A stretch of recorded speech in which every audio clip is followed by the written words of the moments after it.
bear with me as I repeat the story for the 50th millionth time. So May 27th of 2020, my husband, Nick Cordova, was killed. He was at work at Gilbert Air in Gilbert, Arizona, while he was on the phone on FaceTime with our two children that were 5 and 7 at the time. We did not see anything. I saw what looked like a black glove or gun when I took the phone from my kids, but they didn't see anything, thank goodness. What we did hear were the sounds of him being and I went into my room to grab my phone once I realized, well, my little girl said, "Mom, something's going on or something's wrong." And I took her iPod. She was on an iPod. And I looked at it and I just saw like muffled sounds and almost like your phone was in your pocket, or you did a butt dial. You're holding the phone and it's just all over the place. Like I couldn't see anything. You saw a lot of movement, but the sounds that I heard, I knew that something was wrong. And so I went and scurried around trying to find my phone, which was apparently in my room. So I grabbed my phone. I called 911. I'm in complete shock and panic. I couldn't remember the phone number, or not the phone number, the address for Gilbert Air. And within seconds, I give them the address. It was a 911 operator that I was giving the address to. And I'm on the phone with her for a while I'm also holding the iPod in another hand and trying to keep my kids out of my room because they were also frantic, wondering what's going on with Dad. And so I eventually I hear moaning, and I thought it might have been Nick. And so I see someone pick up the phone. At the same time, I'm still on the phone with a 911 operator, and she's asking me all of these questions that I don't know the answers to. And so someone eventually picks up the phone, the iPod, and he says, "This is David." And I say, "David who?" And I realize that it's Dave, Nick's silent business partner, and I've never known him by David. I've only known him by Dave. And so it took me a minute to put two and two together that was him, realize it was him. I start saying, "Dave, Dave, Dave, what's going on?" And he is walking around. He eventually, I'm assuming that he had found Nick, and he says, "Oh my God, oh my God, oh my God." And so then I start freaking out on the phone because I then knew that something was really, really bad. And so I'm still on the phone with a 911 operator while trying to talk to him. I start losing my because he's not answering me.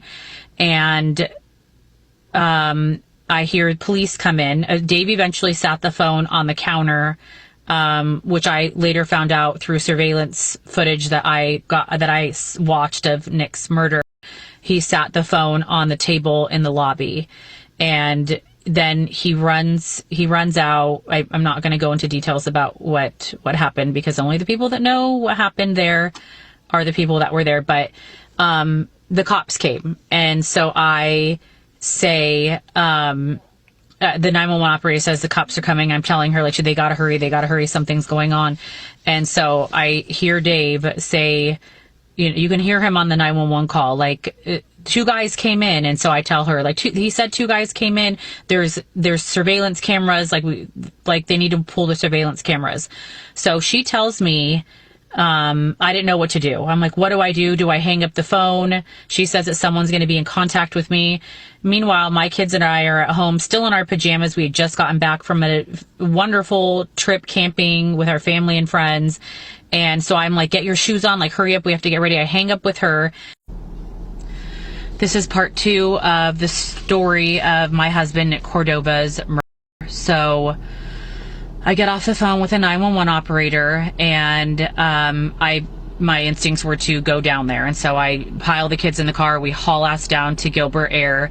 And while I'm driving there, I call my mom and I call my mother-in-law, and I tell them that I think that Nick had been attacked, that I didn't really know what was going on, but I had heard like moaning on the phone, and that it wasn't good. Like something bad had happened and they needed to hurry up and get down there.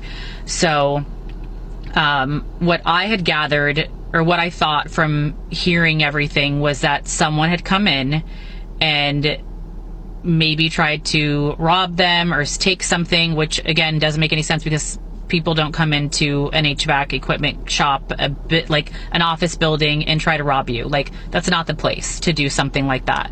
So it was just really weird. But I knew that something had happened from the sounds that I heard on the 911 call, and then later on come to find out that those sounds that we heard were him being. So anyway, I pull up on the side of the building. There's yellow tape everywhere, and I purposely parked behind this bush because there were a bunch of officers on the other side, and so I knew that if I talked to them, like, my kids wouldn't see it, and I didn't know what I was walking into, and I didn't want my kids to see anything. I wasn't sure if Nick was going to come out or what was going to happen. And so anyway, parking behind this little bush. So I get out of the car. I tell them to stay in the car. I just start running up to the door of the building, and I'm trying to like go in, and these two officers, detectives, I don't know, who they were, they pull me back and were like, "Ma'am, you can't go in." And I was like, "Where's my husband? What's going on?" Like, somebody came in, somebody attacked him. I heard moaning on the phone. Was that him? Was that Dave? Like, what's going on? And they just kind of sat there in silence for a little bit. And it took 10 minutes for this man. He was actually a boy. He was younger.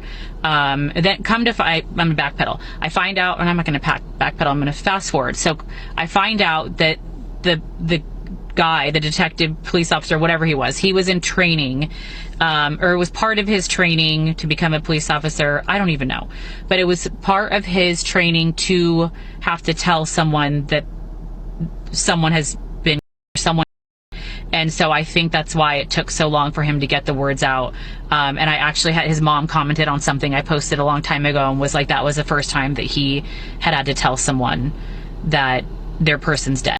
And so I know now that's why it took so long for him to get it out. But I'm standing there asking him what happens a million times, and he finally says, "Your husband's dead." And I just remember falling to the ground, and I'm like hiding behind this bush on the ground because I'm hyperventilating. I'm in complete shock, in denial. Like, this doesn't happen.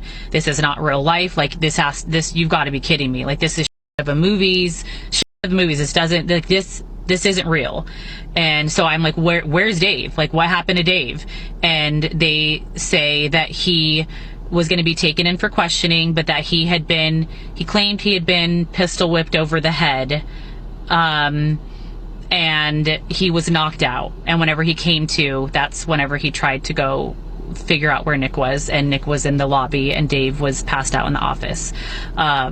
So anyway, I see my mother-in-law pull up, and I run over to where her car, she pulls up right in front of Gilbert Air. And so they let me run over to her, and it's her and my sister-in-law and my nephew in the car. And so I have to tell them that Nick was, and they didn't give me any details because I know that they were like looking into things, and I don't even remember if they had said that he had been, it's just what I assumed, because in the 911, or not the 911 call, but in the video when my daughter was on the phone, it wasn't a phone, it was an iPod Touch. I had people messaging me like, is it iPod or what is it? And I'm like, does it really matter what it is? It was an iPod Touch that she was on FaceTiming. She called it a phone, therefore I call it a phone. But anyway, she's on the iPod Touch, and I saw, like I said, a black or a glove.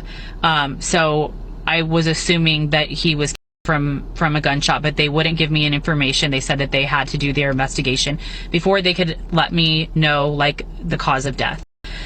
So my mother-in-law, they tell us that we can't park there. So get in the car with them, and we go around the block, and they pull up right behind where my car was, and my kids are still sitting in the car. So I get in the car with the kids, and they said, "Is Dad okay?" And I didn't know at that time, like, what do I even tell them? Like, I didn't know what to say, and so I just lied, and I said, like, your dad's at the hospital, and someone came in and was trying to like steal something, and your dad fought them, and everything's gonna be okay. And so we were sitting in the car for a little while. I give them the phone to like occupy them. They had no clue anything that was going on. I feel like I like really kept my together, but I had an aunt, their aunt came and picked them up and took them home. And so like everybody, by this time there's 50 people there. All of our family and friends are just like standing behind this yellow tape. And we just waited. We stood there and waited and waited and waited. Mind you, this happened at 5:25 was whenever we called Nick's phone. The kids, when they called him, it was around there, 5:25, give or take a minute. 5:30 was when I'm leaving to go to Gilbert Air. So this all happened within 5 minutes. I had to have been there before 6. So from 6 p.m., give or take 10 minutes, whatever, until the sun was coming up the next morning, me and my family and friends stood outside of Nick's HVAC company and we just waited. And I remember because I just kept being like, hey, are you guys going to tell me, like, what the hell? Like, I'm freaking out, pacing back and forth. And I remember someone, I couldn't tell you who anybody there was, any of the detectives, police officers, I don't know I don't remember anything. It's kind of just like all a blur of who was there. But I remember one of them saying, like, you guys don't have to stay here, you're welcome to go. And I was like, are you kidding me? Like, I'm not going anywhere until you guys bring my husband out. Like, he wouldn't just leave me here. So I won't be leaving until you bring him out. And I kept asking them, like, can you guys please just let me go in? Can I please just go in? And cause I didn't believe it. I'm like, this did not happen. Like, it's just, I was in complete denial and shock. And so I said, can you guys just let me go in and see his left hand? Because if I see his left hand, like, I can see his ring and I'll know that it's him. But they wouldn't let me in there, obviously. Like, it's don't need to be like tampering with evidence or whatever they're trying to do in there. And so Yeah, I think it's more for like safety measures too, because you just never know how people are going to react, especially if it's like a large crowd outside or, a lot of people. I think they try to move, in most cases, they try to get the body out once everybody kind of dispersed in a sense, try to die down the crowd. That's why they had to wait so long. I guess they were just waiting for them to hopefully just leave and then possibly bring them out. But I can understand like her dedication. I would have stayed there too. Because at the end of the day, it's like none of this is it's not even making any sense at all. She said that the perpetrator knocked out one of the friends Yeah, it just sounds like it's not and then adding ran up. out there and like, it's just, I get it. But she also saw the video camera too, so she obviously can see if that was the case or not. It's just like, what would you have done in this situation? Like, this is crazy, and I don't blame her for lying to her children, because at the end of the day, it's just age appropriate. How do you sit there and tell a child that, oh, your father was actually, that happened to him on the phone? Yeah. That would traumatize a kid. That would probably change their whole way of thinking in life, in that moment. What are the odds that they literally saw their dad for the last time on the phone? I don't believe in coincidences at all. So the fact that he was, on the phone with them and that was the last thing he saw, that is truly heartbreaking. And, she's the reason that the cops probably got there so fast as well. Who's to say that the cops would have been called immediately? She was literally on the phone when it happened and called the police immediately. They couldn't have got there any faster than they already did. But this is definitely heartbreaking. She's a very strong individual for keeping it together in front of her kids, because essentially you're going to show them how to go from here. Yeah. How to move from there. They don't want to see their mother distraught after already losing their father. Right. So you got to keep it together for the kids. Yeah. Like, yeah, this is a big challenge. I even give her, like, I respect her even for telling this story, because I know it's just to bring awareness for this type of situations. It's just like, this is heartbreaking. Imagine losing your number one person, like your partner. Yeah, you never know how to maneuver in these situations until it happens. And I pray to God none of you guys experience this type of pain. We waited. We stood there and waited, and when the sun came up, I'm not sure what time it was, what time the sun came up, a detective came over and said, we're going to be bringing him out shortly out of the back. And so we all stood over there and they bring up I don't even know, whatever you call it, the van, the coroner's van, and they wheel him out in a body bag on a thing. And I just remember screaming and like hugging all of my family and friends, and someone within Gilbert PD walked up to me and gave me a Ziploc bag with his I think it was like his wallet and keys and stuff that was in it. And they had taken his wedding ring because they said that it might have DNA on it. And so they took it, but that I would be able to get it back. And that was it. We kind of stood there for a while longer, watched them put him in the van. I think they like drove away, and we all just kind of like, no one knew what to do. And so like I remember getting in the car with my mom and just driving home like, is my husband really?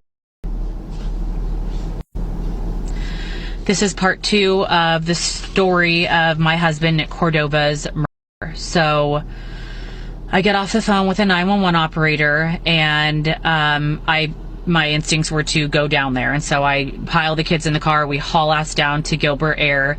And while I'm driving there, I call my mom and I call my mother-in-law, and I tell them that I think that Nick had been attacked, that I didn't really know what was going on, but I had heard like moaning on the phone, and that it wasn't good. Like something bad had happened and they needed to hurry up and get down there. So what I had gathered, or what I thought from hearing everything, was that someone had come in and maybe tried to rob them or take something, which again doesn't make any sense because people don't come into an HVAC equipment shop, a bit like an office building. This doesn't happen. This is not real life. Like this, you've got to be. The kids, when they called him, it was around there, 5:25, give or take a minute. 5:30 was when I'm leaving to go to Gilbert.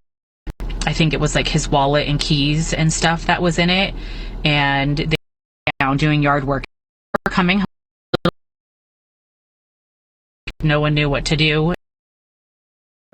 Sorry, Messy Family. I don't know. Part 2 was like 18 minutes long. I didn't know that it was maybe she just accidentally posted part 2 twice inside of part 2. I don't know, but we're about to get into part 3 right now, right? Sorry about that. And so like I remember getting in the car with my mom and just driving home like, is my husband really? This is part 3 of the story of my husband Nick Cordova's murder. So I left off with us leaving Gilbert Air. A lot of the first couple of months is a blur. So I'm probably going to say like from what I remember, or I think this or that, because I really don't remember a lot of the details from that time. There's some things I remember so vividly, and then some things that I just like have no recollection of. When someone says something to me, I'm like, what? I don't remember that. Just like little weird details, like who drove me home. Was it my mom? Was it my cousin? I know I was in the passenger seat, but I couldn't tell you who drove me home. But I remember coming home to the kids that next morning, and I am pretty sure a victim's advocate came over. I don't know if it was that day or after a few days, because we went to stay with my cousin for a couple of days. I remember coming home that morning, sun's coming up, it's like 7 o'clock by this point, and I felt so unsafe being at my house. Like I was looking through closets, looking in the backyard. Anytime a car drove by and it's a red vehicle, I'm thinking it's the red truck. And then I see the yard guys two houses down doing yard work, and they have like these yellow construction outfits on, and it's a trigger, full panic, thinking someone's gonna come for me and my kids. So I didn't feel safe, and so we went and spent a few days with my cousin. But I think in between that time, a victim's advocate from Scottsdale Police Department, why it wasn't Gilbert Police Department, I don't know, because that's where this crime happened. I should have been assigned a victim's advocate from them, which has been something that I have stated multiple times. They just did assign me a victim's advocate. They gave me a name and number to call. So nice of them. Someone did call me, but at this point, like, what do I need a victim's advocate for? I needed one 5 years ago when my husband was, and I had no clue what to do. I didn't know about any resources, any type of like therapy that was offered. I didn't know about anything. So it's too little too late at this point, Gilbert Police Department, to be trying to help me with that. But besides the point, I have to sit down and tell my kids what happened. And this victim's advocate, I told them, like, I'm just going to tell them that their dad's at the hospital. Like, I'm emotionally, like, physically cannot tell my kids this. And I can't remember if it was a man or a woman. That's how out of touch with life I was at that point. I know someone came. I so appreciate them, like, being there to assist me in that time, but I don't remember if like what their gender was. It's also doesn't matter. But so they came and I said, like, you really want me to tell them that my husband was, and they were like, yeah, like, you have to tell them the truth because they're going to hear it through you guys talking, and you don't think that they're listening. You're going to hear, they're going to hear it at school. Someone's going to say something. Like, everyone in our town knows what happened. Like, I have a Justice for Nick Cordova sticker on my car. I can't tell you how many times someone has stopped me and been like, oh my gosh, like, you're Nick Cordova's wife. Or someone recently saying that this was years ago, people would stop me, like, can I pray over you? And I'm like, yes, please do. Or like, who are you in relation to this? And people sending me stickers that they see on the street. I love that there's so many people still, like, rallying for him. But recently someone stopped me and was like, you're Nick's wife. I've seen you on TikTok. And, like, someone I didn't even know. It was like, I follow you and I just hope that you get justice. And so Nick's story is blowing up, and that's it needs to, because that's what's going to continue to put pressure on Gilbert PD. So I'm going to try to get through the story before the 10 minutes comes up. So I have to sit my children down and tell them that Nick had been, and I remember them sitting on the couch where I do videos, where you can see our pictures behind us, and I remember sitting them down and just looking at all of our memories on the wall and just thinking, like, I'm never going to be able to put another picture up here. Like, the memories are done. Like, I'm never going to be able to get family photos again and take pictures of us and just carry on all of these years of memories and growth. And anyway, their cousin Dylan was sitting next to them, and my mother-in-law and sister-in-law, my mom, I think, were on the other couch, and the victim's advocate was, like, sitting in a chair next to me or something, just if I needed assistance. And so I mustered up the strength to tell my kids that their dad was, and I remember saying, like, this isn't your fault, and there's nothing that we could have done, and it's not your dad's fault, and, like, I'm sorry I lied to you, but they didn't get robbed. Like, someone didn't just come in and try to rob them, and your dad fought him back. Like, your dad tried to fight him back, but he lost his life at the end of it for trying to fight back. And I mean, maybe not for fighting back. It would have happened either way. Like, they came there on a mission. So whether he would have stood with his hands up or not, they would have taken him out. Like, he was targeted. So I have to tell them, I told them it's not your fault. Like, there's nothing that we could have done, but that your dad's not at the hospital, and that he was. And I just remember them crying and just, like, sitting there, like, inconsolable, and I'm hugging them, and I'm just like, what the like. I wonder what makes her feel as though that this was a planned attack and this wasn't just a robbery gone bad. They didn't take anything. That's why I was like, maybe robbery gone bad because it went bad and they just ran at that point. Like, it could still be a robbery gone, but they didn't take nothing though. It's like, I don't know. It just seems like she's speculating that, that somebody was just had, like, do she know the person or something? Maybe I think because that's a wild allegation. She was saying it's one of those businesses where you wouldn't just come in to grab some money. Like, I think she said it was equipment. It was an equipment store. They knocked out the other guy and came there to, off him, basically. But this Wow. is truly heartbreaking. I wouldn't even know how to utter the words that she even had to say. And the fact that she didn't have I believe, a victim's advocate, someone there that can help her, guide her through this. Because, like I said, you never know how to handle these situations until you've been through it. Right. And I hope this story gets out there, and because I'm assuming they never figured out who did this. So I hope the story continues. Or even why he did it. Yeah, I hope the story continues to get pushed. I know there's a lot of crime that happens out there where she lives, so a lot of these stuff gets swept under the rug and never solved. And definitely need to apply pressure so we can get people on this case, even though it's years later. I'm pretty sure someone knows something. Yeah, this is a good first step, if you ask me, especially if you're trying to bring awareness, maybe get some support, some resources out of the story, like somebody who can help you, which is typically happens when we have story times like this. We typically have a lot of people who can actually help in the comment section, reaching out to these creators, trying to, just help them in their situation. They even got advice, whether it's legal advice or actually, like, representation at times. Sometimes it just takes your story being heard by the right person for you to, understand that it was a good idea to do what she's doing today. Yeah, so share. Exposure is what we need. just angry that my children, like, you want to give me the pain, give me all the pain, but I don't want them to be in pain. And so Cruz asked how, or I think I said it's all a blur, but I'm pretty sure I said, do you guys want to know how? Because I don't want you finding out from someone else. And Capri said no, and Cruz said yeah. And so I don't think I told them right then. I think they said, like, we want to know later or something. And I remember my nephew saying, like, well, do you guys want to go on the trampoline? And so their mood just shifted, and they ran out to the trampoline and were just jumping around like nothing had happened. But I want to say the next day we were in the car, and they hadn't really shown a ton of emotion, but Cruz was like in the back seat, like kicking, and I'm like, what is going on? And he was just like, I miss my dad. And I said, me too, babe. And Capri was just trying to like, it's okay, Mom, and it's okay, Cruz, because both of them hated me crying. And so he said, I want to know what happened.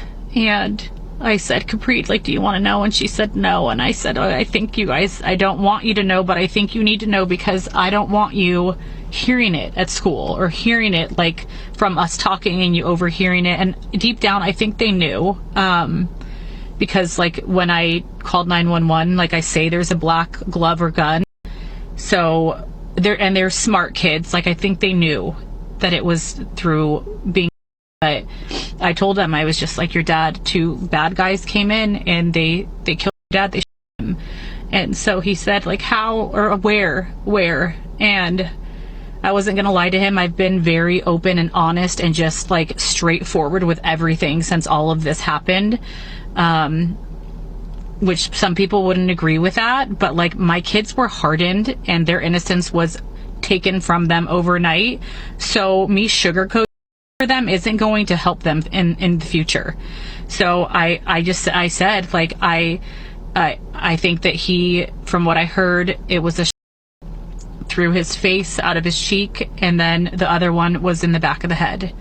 And he said, how many shots were fired? And I said, I'm not sure. I've been told 4, I've been told 5, but I just was like, your dad fought for us, and he did everything he could to get out of that room. And like, your dad was an amazing man. He was an amazing dad, and I know that he did everything in his power to try to make it home to us that day. Yeah. What are y'all thoughts when it comes to it? At the end of the day, like you said, if you've never been through this situation before, you don't really know how to handle it. You don't know how to handle it. Obviously, you could tell she has some very smart, intelligent kids that I don't know, man. I would have been so scared to just tell them the details, like that, because you just never know how it may trigger a kid, moving forward. But I pray for her children, though. I do pray for your children that, God continues to give them strength and guide them through these moments in life, even though they've been dealt this terrible hand. It don't have to end out being a bad way for them. You know what I'm saying? So, I mean, at least as long as they, you know, at least they got heard too. In this situation, it's better to have at least one of your parents that can be there to consult with you, because only you know how to talk to your children at the end of the day. We might look at them like, wow, that was probably crazy, because we know our kids, but we don't know her kids. You know what I'm saying? So they could have probably had that conversation, or had pretty, similar conversations before about certain things that made her feel comfortable enough to feel like, okay, this child right here can take this type of conversation, but that can be very traumatizing, to maybe the other child who didn't even want to hear it, but I'm not knocking it at the end of the day. I believe she did it the right way, because like she said, you're either going to hear it from friends, someone at school. It's on the news. Something like this, it definitely gets plastered all over the news, a crime like this. So they're going to hear it from somebody, and I would rather it come from somebody that loves them, that can console them, hold them during this time, and who's better to do it than their mother. And the fact that, like she said, like 30 people of their family showed up at the crime scene. I know this family, they were there for each other during this time. That's what you need to do when stuff like this happens. If you lose a family member, lose a spouse, surround yourself with loved ones that will be there for you and your kids. Yeah, I respect the fact that she's actually looking at it from her kid's perspective, and not just like, some people are very selfish, self-centered in a sense. And she's showing, sorry, y'all, I don't know who turned the lights off in here, but it does it often. But Sorry, but I just respect the fact that how she's handling the situation, how she's taking in consideration of her children's thoughts and feelings, and stuff like that as well. I would definitely say, like, if she hasn't already, and if you haven't gotten it for yourself, is to get some therapy, get yourself, speak to a counselor, speak to somebody about this situation, and see to make sure that you're healing the correct way. I mean, a lot of us just internalize this type of trauma and we just go working, we work it away, or we keep busy and we never really solve the root problem, and it tends to, carry on with us through life. So it's like, I just pray that you do seek therapy. I do tell people that all the time, even though I'm not a therapist, don't know any therapists. I just know I've been through therapy and I know what it can do for you if you take it seriously.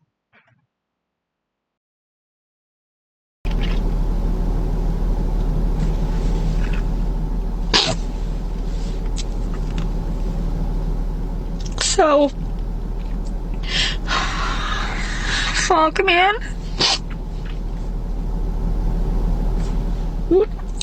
I was really trying to hold it together, but